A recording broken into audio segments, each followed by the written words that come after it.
بسم اللہ الرحمن الرحیم۔ السلام علیکم ورحمۃ اللہ وبرکاتہ۔ تحسین القرآن کورس کے سبق نمبر 15 کے ساتھ عارف حلبی حاضر خدمت ہے۔ پچھلی نشست میں ہم ادغام کی مشق کر چکے ہیں۔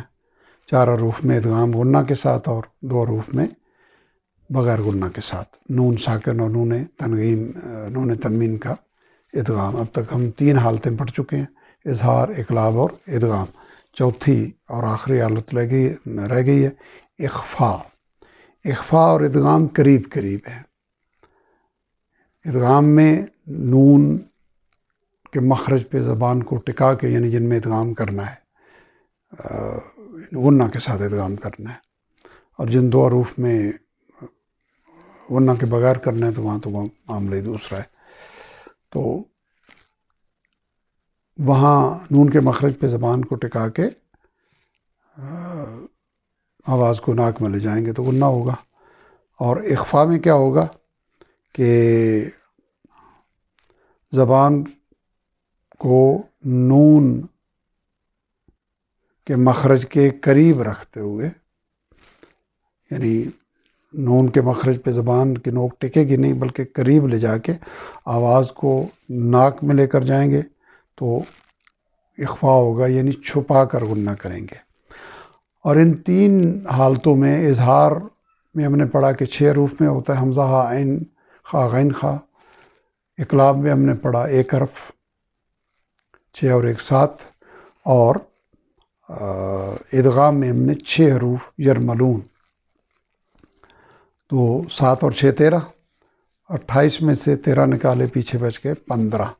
وہ 15 حروف جو ہیں، یعنی یرملون، حروف ہلکی اور با کے علاوہ 28 حروف، 28 متحرک حروف میں سے، اور یہ آپ احباب کے ذہن میں ہوگا کہ حروف تہجی تو 29 ہیں عربی کے، لیکن الف کے اوپر چونکہ زیر زبر پیش نہیں آتی، اس لیے مخرج میں بھی وہ شامل نہیں ہے، اور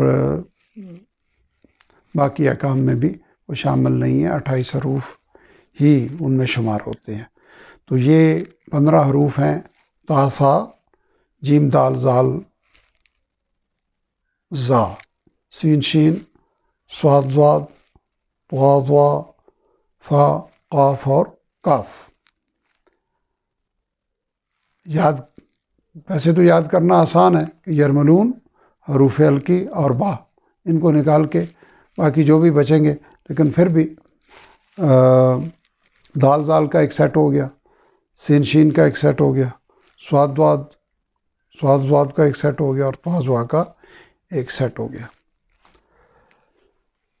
اخفاء کا طریقہ عرض کر چکا ہوں کہ نون کے مخرج سے زبان کی نوک کو ذرا پیچھے رکھ کے غنہ کو چھپا کے کریں گے۔ سب سے پہلے تا کی مثال نون ساکن کی، لینتا لینتا، اور اس میں بھی علماء یہ کہتے ہیں کہ جب تک اخفاء کا طریقہ نہ آئے تو یہاں غنہ سے ملتا جلتا بھی کیا جا سکتا ہے، لیکن اس کے ساتھ ساتھ سیکھنے کی مشق جاری رکھنی چاہیے۔ نون ساکن کے بعد تا، لینتا سا، من ثمرۃ، نون ساکن کے بعد جیم انجیل، دال آن دادن، زال آن ذکرنا، زا یعنی ریزے والا زا، فَإِن زَلَلْتُمْ، سین انسن، شین منشوراً، صاد من صیام، ضاد منضوداً، طا ینطق، قاف انکا، فا ینفع، قاف تنکمون، اور وا من ظہورہا۔ اب نون تنوین کی اسی طرح 15 مثالیں، ہر حرف کی ایک ایک۔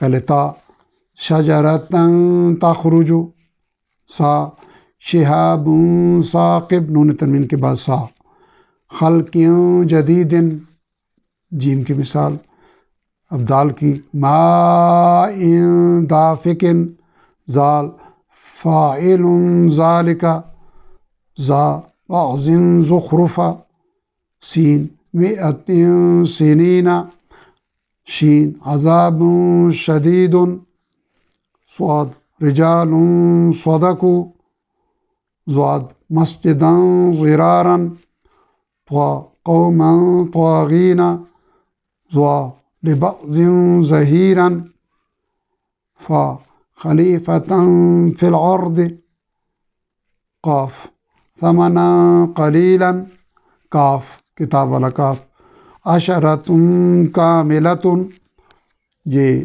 یہاں نون ساکن اور نون تنوین کے چاروں احوال، چاروں صورتیں مکمل ہو گئیں، اظہار،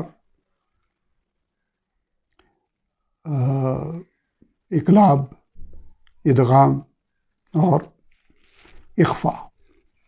اب میم ساکن کے احکام، یہ آسان ہے، کوئی زیادہ مشکل نہیں ہے اس میں۔ میم ساکن کے بعد با آ جائے تو اخفا ہوگا، میم ساکن کے بعد میم آ جائے یعنی میم متحرک تو ادغام ہوگا، اور میم اور با کے علاوہ کوئی بھی آ جائے تو اظہار ہوگا، یعنی میم کو ظاہر کر کے پڑھیں گے۔ میم ساکن کے بعد با کی مثالیں، فاحکم بینکم کنتم بہ ربہم بہ ترمیہم بحجارۃ فاذا ہم بالساہرہ۔ یہاں چونکہ میم کی بات ہو رہی ہے، میم ساکن کی، اس لیے وہ تنوین والی بات تو نون ساکن پہ ختم ہو گئی، اب ہے میم ساکن۔ تو میم ساکن کا اخفا، فاحکم بینکم کنتم بہ ربہم بہ ترمیہم بحجارۃ فاذا ہم بالساہرۃ ربہم بہم۔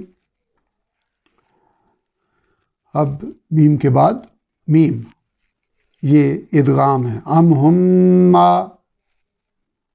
یہاں آواز ناک میں جائے گی، علیہم مسجدا منکم میثاقا فی قلوبہم مرض لہم مشوا فہم من مغرم، اظہار یعنی با اور میم، میم ساکن کے بعد با اور میم کے علاوہ بقیہ 26 حروف آ جائیں تو میم کو ظاہر کر کے پڑھیں گے۔ لم یلد ولم یولد، الم یعلم، الم نشرح، ذالکم قولکم، علیہم غضب، ام صبرنا، لکم دینکم، امضا، وامطرنا، والامر، الم تر، ہم فیہا ولکنکم فتنتم انفسکم، منہا خلقناکم وفیہا نعیدکم ومنہا نخرجکم تارۃ اخری، یعنی میم ساکن کے بعد واو، میم ساکن کے بعد پھر واو، میم ساکن کے بعد تا۔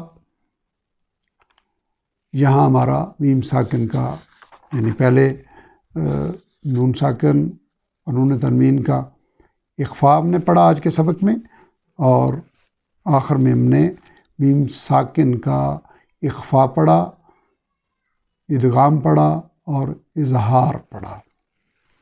اللہ تعالی ہمیں قرآن حکیم درست تلفظ کے ساتھ پڑھنے، صبح و شام کے اوقات میں اس کی تلاوت کرنے اور قرآن حکیم کو سمجھنے، عمل کرنے کی توفیق عطا فرمائے۔